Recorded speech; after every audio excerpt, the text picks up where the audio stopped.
పెళ్ళైనా పండగైనా వేడుక ఏదైనా పట్టు చీరల ప్రత్యేక వేదిక వారాహి సిల్క్స్. నమస్తే, నేను Keshav. Welcome to Suman TV. Andhra Pradesh ఉప ముఖ్యమంత్రి పవన్ కళ్యాణ్ కొన్ని సంచలన వ్యాఖ్యలు చేశారు. 10 లక్షల కోట్ల రూపాయల అప్పుల్లో ఉన్నటువంటి రాష్ట్రంలో ఈరోజు జీతాలు ఇచ్చే పరిస్థితి కూడా లేదంటూనే సమర్థంగా రాష్ట్రాన్ని ముందుకు నడిపించడంలో చంద్రబాబు నాయుడు అనుభవం మార్గదర్శనం చేస్తుందని పవన్ కళ్యాణ్ విశ్లేషించారు. కలెక్టర్స్ కాన్ఫరెన్స్లో ఫైనల్గా చేసినటువంటి డిస్కషన్ ఏంటి, రాష్ట్ర ప్రభుత్వం ఎలాంటి దిశానిర్దేశం చేసింది, ఈ అంశం పైన విశ్లేషించుద్దాం. మనతో పాటు చంద్ర శ్రీనివాస్ గారు ఉన్నారు, పొలిటికల్ అనలిస్ట్. చంద్రశ్రీనివాస్ గారు నమస్కారం. నమస్కారం అండి. కలెక్టర్స్ కాన్ఫరెన్స్ ఇది రెండోది కొత్త ప్రభుత్వం ఏర్పడిన తర్వాత ఒక డైరెక్షన్ ఇచ్చారు. రాష్ట్రంలో తీసుకోవాల్సినటువంటి అభివృద్ధి ఇతర అంశాలకు సంబంధించి ఒక విజన్ సదస్సు లాంటిది ఇది అని చెప్పని అన్నారు.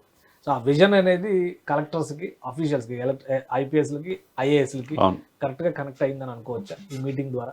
తప్పకుండా కరెక్ట్ అయింది. ఎందుకంటే ఆయన చెప్పిన మాటలు కూడా ప్రజలు ఎన్నో ఆకాంక్షలతో, వాగ్దానాలతో మేము ప్రజల ముందు మంచి మెజార్టీతో వచ్చినప్పుడు ఆకాంక్షలు తగ్గట్టుగా మేము పరిపాలించాలంటే మేము ప్రత్యక్షంగా హామీలు ఇచ్చి వాగ్దానాలు చేసి ఫీల్డ్లో మేము కనపడతాం. కానీ క్షేత్రస్థాయిలో ప్రజలకి అవి తీసుకెళ్లాల్సిన బాధ్యత కలెక్టర్లది, ఐఏఎస్లు, ఐపీఎస్లది చెప్పకనే చెప్పారు.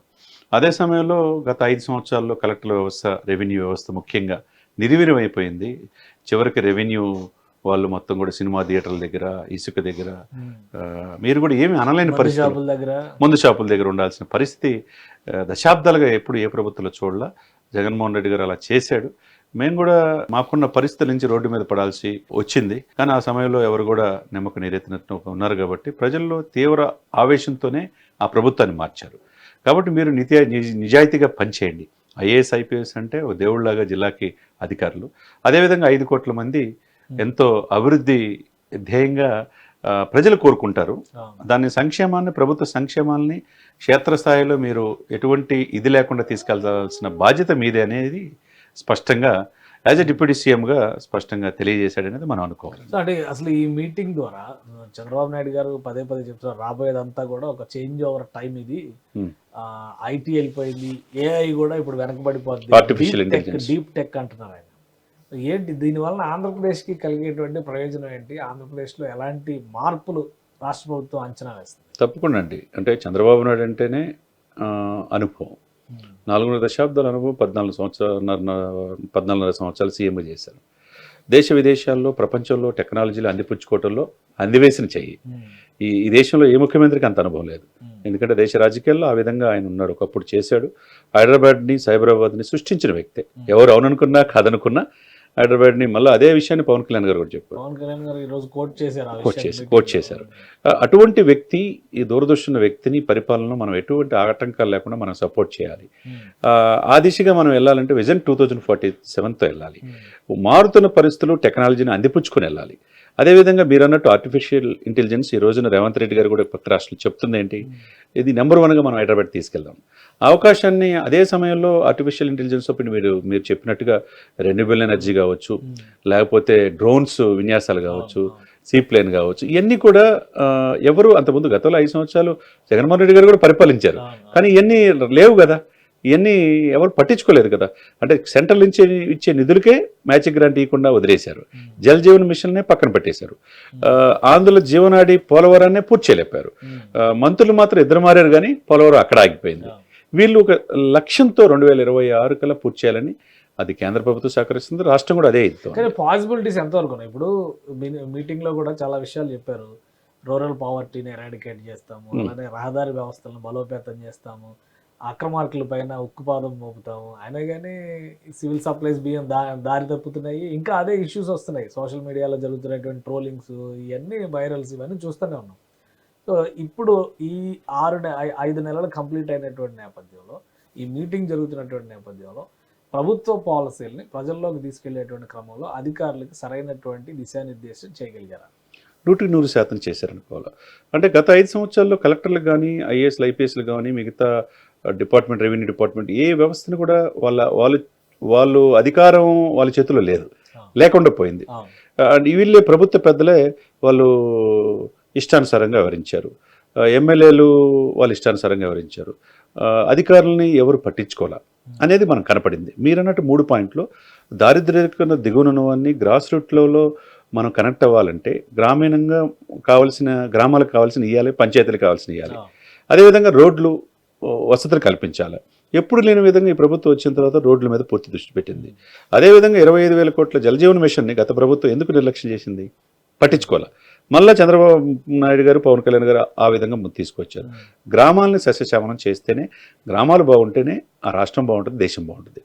ముఖ్యంగా ఈ ప్రభుత్వం మీరు అన్నట్టండి కేశవ్ గారు, 10 లక్షల కోట్ల అప్పు.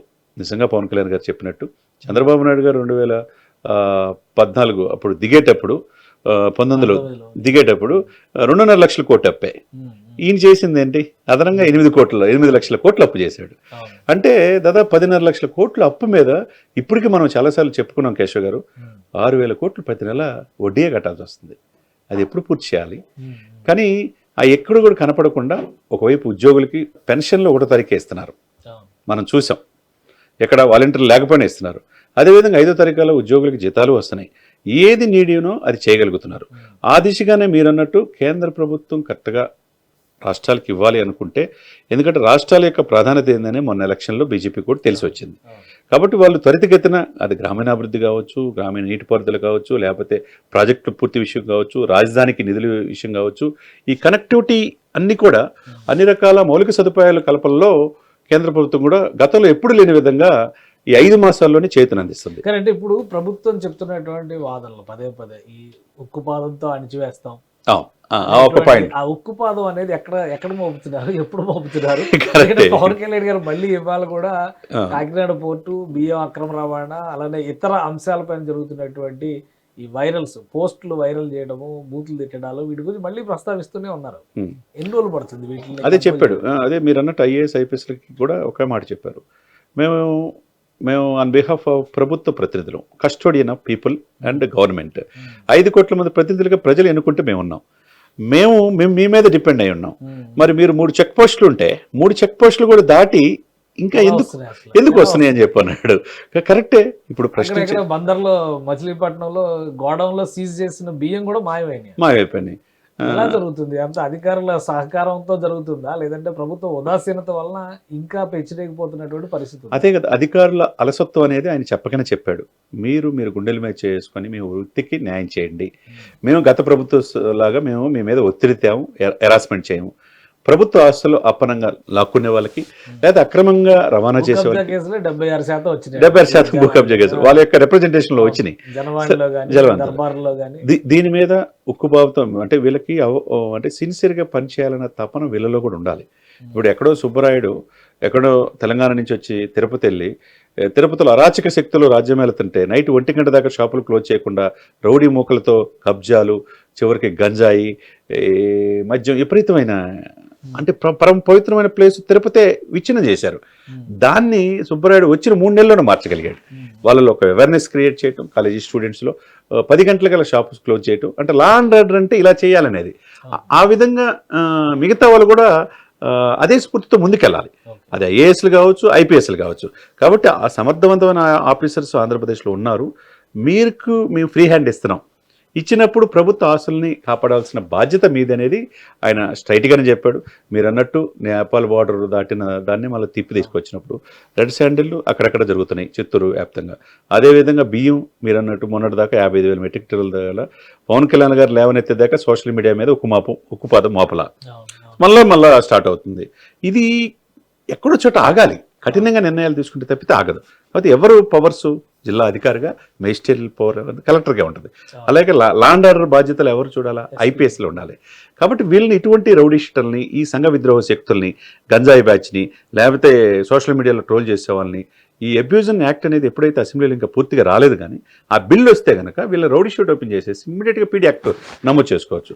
అదేవిధంగా ఈ అలవాటు పడి పోర్టుల ద్వారా అక్రమంగా బియ్యం సరఫరా చేసే వాళ్ళందరూ కూడా నిజంగా మనోహర్ గారిని అభినందించాలా. 55,000 మెట్రిక్ టన్నులు పాపం ఎక్కడికి వెళ్ళినా ఆయన పట్టుకుంటున్నాడు. మన మచిలీపట్నం, విశాఖపట్నం పోర్టు కూడా పట్టుకున్నాడు. అంటే ఈ సిట్ కూడా ఒకటి బ్రిజ్లాల్ ఆధ్వర్యంలో సిట్ వేశారు. డిఎస్పీలను కూడా కొంతమంది మార్చేశారు. వీళ్ళు నిస్వార్థంగా పనిచేయాలా. ఎక్కడ అవినీతి చేస్తే వాళ్ళు పట్టుకుంటే కనుక కింద స్థాయిలో క్షేత్రస్థాయి వాళ్ళు కూడా ఈ జిల్లా స్థాయి అధికారులతో సహకరించాలా. ఈ సమన్వయం లోపం లేకుండా చేసుకోవాల్సిన బాధ్యత ప్రభుత్వాన్ని. అలా చేసుకోగలిగితే కనుక వీళ్ళు 2వ కాన్ఫరెన్సు కల్లా ఇప్పుడు కొన్ని చిన్న సెట్ చేసుకోగలిగారు కొంతమేరకి, మిగతా 100% ఇక మూడవ కలెక్టర్ కాన్ఫరెన్స్కి ఈ పూర్తి చేయగలరనే విశ్వాసం ప్రజల్లో గ్రిప్ రావాలి. గ్రిప్ రావాలి. రైట్ రైట్ థ్యాంక్ యూ చిన్న శ్రీనివాస్ గారు. ఇది ఆంధ్రప్రదేశ్లో అధికార యంత్రాంగానికి కీలకమైనటువంటి పాత్ర అవుతుంది కాబట్టి ఖచ్చితంగా ప్రభుత్వ విధానాలకి విజన్కి తగినట్టుగా పనిచేయాల్సిన అవసరం ఉందని CM Chandrababu Naidu, deputy CM Pawan Kalyan దిశానిర్దేశం చేశారు. ప్రధానంగా ఎక్కడైతే అరాచకాలు జరుగుతున్నాయో పట్టుబడిన తర్వాత కూడా అవి ఆగకపోవడం అనేది దురదృష్టకరమైన సందర్భంగా పవన్ కళ్యాణ్ విశ్లేషించారు. రాబోయేటువంటి సమావేశం కల్లా కఠిన నిర్ణయాలు తీసుకునే దిశగా యంత్రాంగం అడుగులు వేయాలని దిశానిర్దేశం చేశారని చంద్ర శ్రీనివాస్ గారు విశ్లేషిస్తున్నారు. ఇది స్పెషల్ డిస్కషన్. Keep watching.